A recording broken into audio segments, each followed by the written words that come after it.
আসসালামু আলাইকুম, সবাইকে স্বাগতম ওয়েবমিনার অ্যাফারে। আশা করি সবাই ভালো আছেন, আলহামদুলিল্লাহ। এই ক্লাসের শিরোনাম HTML এর প্রি ট্যাগ এবং মার্ক ট্যাগ নিয়ে বিস্তারিত আলোচনা করব এবং কিছু কিবোর্ড শর্টকাট দেখব। আশা করি খুবই ইন্টারেস্টিং একটি ক্লাস হতে যাচ্ছে ইনশাআল্লাহ। তাহলে শুরু করা যাক। আজকের ক্লাসের ফাইলটি তৈরি করব, আর ফাইলটি কোথা তৈরি করব সেটা আমরা জানি। আমরা যেরকম পূর্বের ক্লাসগুলোতে ডি ড্রাইভের মধ্যে ফাইলগুলো তৈরি করছি, ঠিক আজও ডি ড্রাইভের মধ্যেই ফাইলগুলো তৈরি করব। তার জন্য ডি ড্রাইভটি সিলেক্ট করব। ডি ড্রাইভ সিলেক্ট করে ডি ড্রাইভের মধ্যে যে ওয়েব ক্লাস নামে যে হোল্ডারটি আছে, এই হোল্ডারটির মধ্যেই আমরা ক্লাস করে থাকি। এই হোল্ডারটির মধ্যে আমরা আজকের ক্লাসের যে HTML ফাইলটি আছে সেই ফাইলটি তৈরি করব। তার জন্য আমার একটি হোল্ডার তৈরি করতে হবে, আর হোল্ডার কি করে তৈরি করতে হয় সেটা আমরা জানি। এর উপরে হোভার করেই হোল্ডারে ক্লিক করলে আমরা একটি হোল্ডার তৈরি হয়ে যাবে। এই হোল্ডারে একটি নাম দেব, যেহেতু আজকে ক্লাস নাম্বার 9 তাই হোল্ডারটির নাম দিলাম ক্লাস 9। এই ক্লাস 9 হোল্ডারটির মধ্যেই আজকের আমাদের যে HTML ফাইলটি সেই ফাইলটি আমরা রাখবো। তার জন্য এখন আমরা ফাইলটি তৈরি করব। আর কি করে ফাইল তৈরি করতে হয় সেটা আমরা জানি। নিউর উপরে হোভার করব। এই নিউর উপরে হোভার করে টেক্সট ডকুমেন্টে ক্লিক করলে একটি ফাইল তৈরি হয়ে যাবে। এই ফাইলটিকে আমরা একটি HTML ফাইলে পরিণত করব। তার জন্য অবশ্যই আমাদেরকে ফাইলের এক্সটেনশনটি চেঞ্জ করতে হবে। আমি ফাইলের একটি অর্থপূর্ণ নাম লিখলাম এবং এক্সটেনশনটি চেঞ্জ করে আমি HTML লিখলাম। লিখে যখন আমি ক্লিক করব তখন আমাকে একটি ওয়ার্নিং দেখাচ্ছে। আমি কি নিশ্চিত কিনা যে ফাইলের এক্সটেনশনটি চেঞ্জ করতে চাচ্ছি? আমি নিশ্চিত, তাই ইয়েস বলে দিব। এইভাবে আমি পূর্বের সব ক্লাসগুলোতে আপনাদেরকে খুব নিখুঁতভাবে, খুব সুন্দরভাবে বারবার এই বিষয়গুলো দেখাচ্ছি, যাতে করে আপনারা প্র্যাকটিস করতে করতে বিষয়টা স্বতঃস্ফূর্তভাবে বুঝতে পারেন এবং কেস করতে পারেন। এই জন্য আমি বিষয়গুলো বারবার দেখাচ্ছি, কিভাবে আপনি ফাইল তৈরি করবেন, কিভাবে হোল্ডার তৈরি করবেন, সেই ফাইলটা কী করে ওপেন করবেন, কী করে নোটপ্যাডে খুলবেন, সব বিষয়গুলো আমি বলে বলে করতেছি। যেহেতু আমি জানি যে আপনারা বিষয়গুলো শিখতেছেন, যাতে করে কোনো রকম প্রবলেম ফেস না করেন, এই জন্য বিষয়গুলো খুব সুন্দরভাবে বুঝিয়ে দিচ্ছি। এরকম একটি HTML ফাইল তৈরি হয়ে গেলে সেই ফাইলটিকে আমরা ডাবল ক্লিক করে ফার্স্ট টাইম একবার ব্রাউজারে খুলে নেব, যাতে করে আমার বারবার ব্রাউজারে না খুলতে হয় সেই জন্য। এখন আমি ফাইলটিকে ডাবল ক্লিক করে ব্রাউজারে খুলে নিচ্ছি। ফাইলটি আমার ব্রাউজারে খুলে গেছে। ফাইলটি ব্রাউজারে খোলার পর মিনিমাইজ করে আবার ফাইলটিতে চলে আসলাম। এরকম সিলেক্ট থাকা অবস্থায় মাউসের রাইট বাটন ক্লিক করে নোটপ্যাডে ওপেন করে নেব। এই নোটপ্যাডে ওপেন করে নিলাম। নোটপ্যাডে ওপেন করে যদি এরকম একাধিক ফাইল আসে, তাহলে সিলেক্ট থাকা অবস্থায় আবার মাউসের রাইট বাটন ক্লিক করে ক্লোজ অল বার দিস, এখানে ক্লিক করলে অন্য ফাইলগুলো চলে যাবে, ডিলিট হয়ে যাবে। এখন আমরা এখানে কোড লিখতে পারি। আজকে যে আমাদের ক্লাসের শিরোনাম ছিল মার্ক ট্যাগ কী সেই সম্পর্কে আমরা জানবো, এবং প্রি ট্যাগ কী সেই সম্পর্কে জানবো, এবং তার সাথে কিবোর্ডের কিছু শর্টকাটও জানবো, যাতে করে কোড লেখার সময় আমাদের একটু হেল্প হয়, যে কিবোর্ড দিয়ে আমরা শর্টকাট সেই বিষয়গুলো করতে পারি। ফার্স্ট টাইমে আমরা HTML এর যে বেসিক গঠনটা সেটা করে নিব। আমার HTML এর বেসিক গঠনটা তৈরি করা শেষ। আমি HTML এর বেসিক গঠনটা কী করে তৈরি করলাম সেটা আমি পূর্বের ক্লাসে, প্রত্যেকটা ক্লাসে আমি খুব সুন্দরভাবে বুঝিয়ে দিয়েছি। আপনি যদি এই ক্লাসে নতুন হয়ে থাকেন, তাহলে পূর্বের ক্লাসগুলো দেখলেই আপনি বুঝতে পারবেন যে HTML এর গঠনটা আমি কত সুন্দরভাবে বুঝিয়ে দিয়েছি। আপনি খুব সহজেই তখন বুঝতে পারবেন যে HTML গঠনটা কী করে তৈরি করা হয়েছে। ঠিক একইভাবে আমি HTML গঠনটা তৈরি করলাম। ডক টাইপ লিখলাম, HTML লিখলাম। HTML এর মধ্যে যে দুটি অংশ, হেড ট্যাগ এবং বডি ট্যাগ, আমি হেড ট্যাগ ও বডি ট্যাগ লিখলাম। হেড ট্যাগের মধ্যে যে আমি ব্রাউজারে যে টাইটেল দেখাতে চাচ্ছি সেই টাইটেলটি লিখলাম। এখন আমি বডির মধ্যে আজকের আমাদের ক্লাসে যে শিরোনাম ছিল, যে প্রি ট্যাগ এবং মার্ক ট্যাগ এবং কিছু কিবোর্ড শর্টকাট নিয়ে আলোচনা করব। তো মার্ক ট্যাগ মানে আসলেই কোনো লেখাকে বা কোনো টেক্সট বা কোনো কন্টেন্টকেই আমি যদি চিহ্নিত করতে চাই, তাহলে এই মার্ক ট্যাগের মাধ্যমে আমরা চিহ্নিত করতে পারি। আসলে কিভাবে করতে পারি বা কীভাবে লেখলে আউটপুটে আমাকে কেমন দেখাবে, সেই বিষয়গুলোই আমরা এখন প্র্যাকটিক্যালি স্ক্রিনে দেখব। এখন আমরা মার্ক ট্যাগটি দেখব, আর মার্ক ট্যাগটি দেখার আগেই আমি পি ট্যাগটি লিখব। আর পি ট্যাগ সম্পর্কে আমরা পূর্বের ক্লাসে আলোচনা করেছি যে পি ট্যাগটি হলো আসলে কোনো প্যারাগ্রাফ বা কোনো অনুচ্ছেদ দেখার জন্য আমরা পি ট্যাগটি ব্যবহার করে থাকি। এখন আমি পি ট্যাগটি লিখব কারণ আমি আউটপুটে একটি প্যারাগ্রাফ দেখতে চাচ্ছি বা একটি অনুচ্ছেদ দেখতে চাচ্ছি। এই জন্য আমি পি ট্যাগটি ব্যবহার করে সেই আমার প্যারাগ্রাফটি আমি লিখব। তার জন্য আমি অ্যাঙ্গেল ব্র্যাকেট ওপেন এবং ক্লোজ করব। অ্যাঙ্গেল ব্র্যাকেট ওপেন এবং ক্লোজ করে এই অ্যাঙ্গেল ব্র্যাকেটের মধ্যেই আমি পি ট্যাগটি লিখলাম। এখন আমি এই পি ট্যাগের মধ্যে কিছু কন্টেন্ট দিচ্ছি। এই কন্টেন্টটি আমি লরিম ইবজাম থেকে নিয়ে আসছি। আর লরিম ইবজাম কী সেই বিষয়ে আমি পূর্বের ক্লাসে আলোচনা করেছি। এখন এই কন্টেন্টটি আমি সেভ করব। সেভ করে আউটপুট দেখব কেমন হয়। আমরা দেখতে পাচ্ছি যে এটি একটি সিম্পল প্যারাগ্রাফ। ঠিক যেরকম আমি কন্টেন্ট দিয়েছি পি ট্যাগের মধ্যে, আমাকে আউটপুটে ঠিক একই রকম দেখাচ্ছে। এখন মার্ক ট্যাগের কাজ কি সেটা আমরা দেখব। যে আমি পি ট্যাগটা এই জন্য ইউজ করলাম যে একটা প্যারাগ্রাফ বা একটা অনুচ্ছেদ দেখার জন্য। এখন আমরা আউটপুটে একটি প্যারাগ্রাফ দেখতে পাচ্ছি।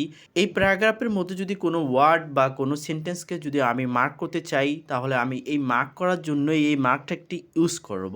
তার জন্যই আমি আসলে এই পি ট্যাগটি ইউজ করলাম, মার্ক ট্যাগটি আপনাদেরকে বোঝানোর জন্য।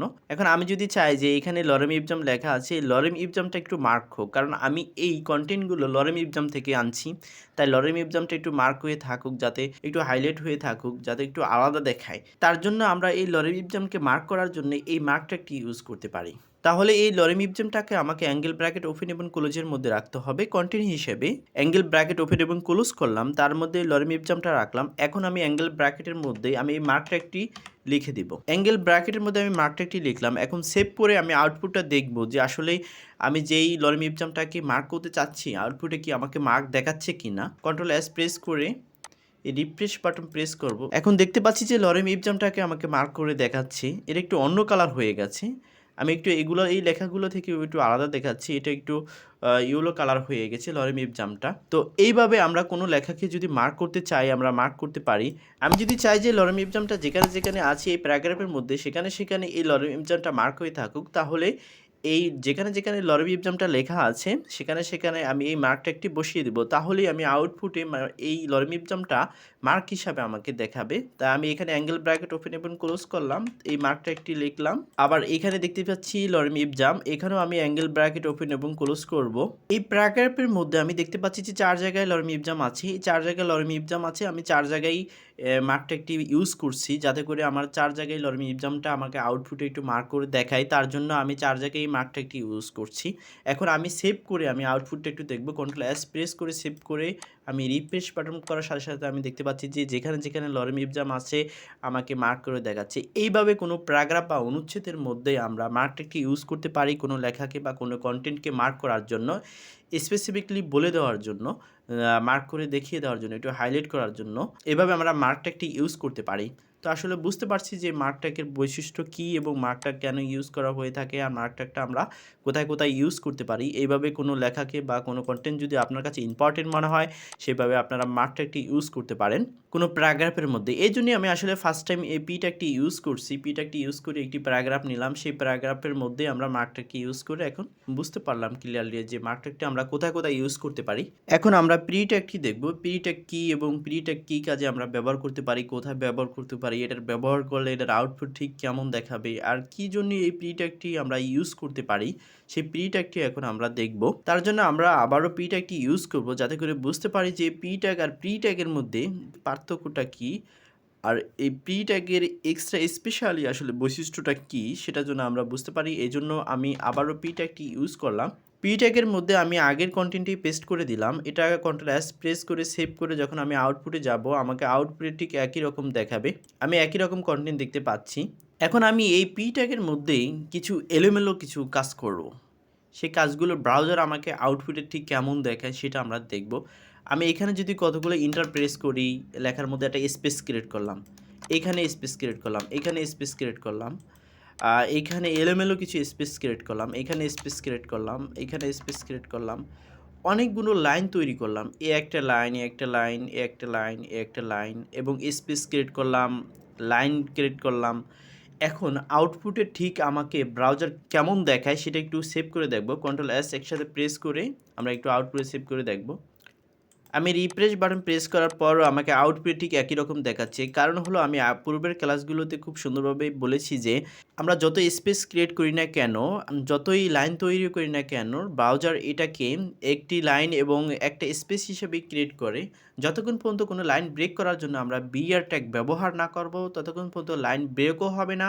আর আমরা যত স্পেস ক্রিয়েট করি না কেন, এইভাবে আমরা ইন্টার প্রেস করে যত স্পেস ক্রিয়েট করি না কেন, ব্রাউজার একটা স্পেস হিসেবেই আমাকে আউটপুটে দেখাবে। এই কারণেই আমরা সেভ করে যখন আমরা আউটপুট দেখতে পাচ্ছি, ঠিক একই রকম দেখতে পাচ্ছি, কোনো পার্থক্য দেখতে পাচ্ছি না। এখন আমরা আসলে পি ট্যাগটা দেখব। পি ট্যাগের বৈশিষ্ট্য কী। এখন আমি যদি এখানে এই পি জায়গায় যদি প্রি লিখি, পিআরই প্রি লিখি, তাহলে এটার পার্থক্যটা ঠিক বুঝতে পারবো। খুব সহজেই বুঝতে পারবো। আগে ছিল শুধু পি ট্যাগ, একটু লক্ষ্য করে দেখুন, আগে ছিল শুধু পি ট্যাগ, এখন আমি পির সাথে আর ই যোগ করে দিয়েছি, প্রি, এই ট্যাগটি এখন প্রি ট্যাগ হয়ে গেছে। এখন এটার একটু আউটপুটটা দেখবো ঠিক কেমন। আগে তো যেই সময় পি ট্যাগ ছিল সেই সময় আউটপুট দেখছি যে সেই প্যারাগ্রাফ বা অনুচ্ছেদ হিসেবে আমাকে দেখাচ্ছে, কোনো স্পেসও ক্রিয়েট হচ্ছে না, কোনো লাইনও ক্রিয়েট হচ্ছে না। এখন আমি পি ট্যাগের সাথে আর ই যোগ করে দিছি, ট্যাগটির নাম চেঞ্জ হয়ে গেছে, ট্যাগটি পি থেকে প্রি ট্যাগ হয়ে গেছে। এখন আমরা আউটপুটটা দেখব যে কন্ট্রোল এস প্রেস করে যে আমি আসলে লাইন ক্রিয়েট করছি সেটা আমাকে দেখাচ্ছে কিনা। হ্যাঁ, এখন দেখতে পাচ্ছি যে আমি ঠিক যেরকম লাইন ক্রিয়েট করছি, যে কটা লাইন ক্রিয়েট করছি, যেরকম স্পেস ক্রিয়েট করছি আমাকে দেখাচ্ছে। আমি যদি বেশি স্পেস ক্রিয়েট করি আমাকে বেশি স্পেস দেখাবে। আমি এখানে আপনাদেরকে আরেকটু দেখাচ্ছি যে এই যে ইন্টারনেটের পরে আমি আরও স্পেস ক্রিয়েট করতেছি, এটাকে সেভ করব, সেভ করে ঠিক দেখব আমাকে কেমন দেখায়। এই যে ইন্টারনেটের পরে দেখতে পাচ্ছেন, ইন্টারনেটের পরে যে ফুল স্টপের পরে এই ইট ইউজ ব্যবহৃত হয়েছে, কতটা স্পেস ক্রিয়েট হয়েছে। এটি হলো আসলে প্রি ট্যাগের বৈশিষ্ট্য, যে আপনি কোড লেখার সময় ঠিক যেভাবে কোড লিখবেন আপনাকে আউটপুটে ঠিক একই রকম দেখাবে, কোনো পার্থক্য হবে না। এই প্রি ট্যাগ দিয়ে যখন আপনি কোনো অ্যাপ্লিকেশন তৈরি করতে যাবেন, যেমন অ্যাপ্লিকেশন তৈরি করতে গেলে আমাদেরকে এই লাইন ব্রেক করতে হয় এবং ইন্টার প্রেস করতে হয়, বারবার বিআর ট্যাগ ইউজ করার কোনো প্রয়োজন হবে না। তখন আপনি এই প্রি ট্যাগটি ইউজ করতে পারেন কোনো অ্যাপ্লিকেশন লিখতে গেলে। এই প্রি ট্যাগটি সবচেয়ে বেশি প্রযোজ্য হয়ে থাকে লাইন ব্রেক করার জন্য, এবং আপনি যেই ফরম্যাটে আপনি অ্যাপ্লিকেশনটা লিখবেন আপনাকে আউটপুটে ঠিক একই ফরম্যাটে দেখাবে, যেরকম আমরা দেখতে পাচ্ছি। আমি ঠিক যেরকমভাবে এইখানে স্পেস ক্রিয়েট করছি এবং লাইন ক্রিয়েট করছি আমাকে আউটপুটে ঠিক একই রকমভাবে দেখাচ্ছে। এরকমভাবে আপনার অ্যাপ্লিকেশনে যেরকম ফরম্যাট তৈরি করবেন ঠিক একইভাবে আপনাকে আউটপুটে দেখাবে। আশা করি পি ট্যাগ এবং প্রি ট্যাগের বৈশিষ্ট্য বুঝতে পারছেন বা পার্থক্যটাও বুঝতে পারছেন আপনারা। এই প্রি ট্যাগটি আসলেই কোনো অ্যাপ্লিকেশন লেখার সময় বা কোনো লেটার লেখার সময় ব্যবহার করা হয়ে থাকে এই প্রি ট্যাগটি। আর পি ট্যাগ তো অরিজিনালি প্যারাগ্রাফ লেখার জন্য বা কোনো অনুচ্ছেদ লেখার জন্য ব্যবহার করা হয়ে থাকে, সেটা আমরা পূর্বের ক্লাসে দেখেছি। আশা করি প্রি ট্যাগ আর পি ট্যাগের মধ্যে পার্থক্য বুঝতে পারছেন এবং প্রি ট্যাগটি কী এবং আমরা কতটা ইম্পর্টেন্ট বা কোন ক্ষেত্রে ব্যবহার করতে পারি সেই বিষয়গুলো ক্লিয়ার হয়েছে। আসলে প্রি ট্যাগটি খুবই ইন্টারেস্টিং এবং খুবই সুন্দর একটি ট্যাগ। এই ট্যাগটি দিয়ে আমরা অ্যাপ্লিকেশন বা কোনো লেটার লিখতে গেলে যেই ফরম্যাটে লিখবো সেই ফরম্যাটই আমাকে আউটপুটে দেখাবে। আশা করি আপনাদের মার্ক ট্যাগ এবং প্রি ট্যাগ কী এই বিষয়টা ক্লিয়ার হয়েছে। এখন আমরা কিছু সিম্পল কিবোর্ড শর্টকাট দেখব। ফার্স্ট টাইম হলো যে আমরা যে ফাইলটি তৈরি করছি, যে HTML ফাইলটি, এই ফাইলটি যদি নাম চেঞ্জ করতে চাই তাহলে মাউসটা একবার নিয়ে ক্লিক করে সিলেক্ট করব, সিলেক্ট করে F2 প্রেস করলেই এখন আমরা এই নামটি চেঞ্জ করতে পারি। এভাবে আপনি নাম চেঞ্জ করতে পারেন। আপনি যদি চান যে পুরোটা সিলেক্ট করবেন তার জন্য কন্ট্রোল A প্রেস করে পুরোটা সিলেক্ট করতে পারেন, এভাবে কন্ট্রোল A প্রেস করে পুরোটা সিলেক্ট করতে পারেন। আর যদি শুধু নাম সিলেক্ট করতে চান তাহলে F2 প্রেস করলে নাম সিলেক্ট করতে পারবেন। আর যদি পুরোটা সিলেক্ট করতে চান তাহলে কন্ট্রোল A প্রেস করলে এভাবে পুরোটা সিলেক্ট হয়ে যাবে। এইভাবে হলো আপনি এই ফাইলের নাম চেঞ্জ করতে পারেন বা এক্সটেনশন চেঞ্জ করতে পারেন।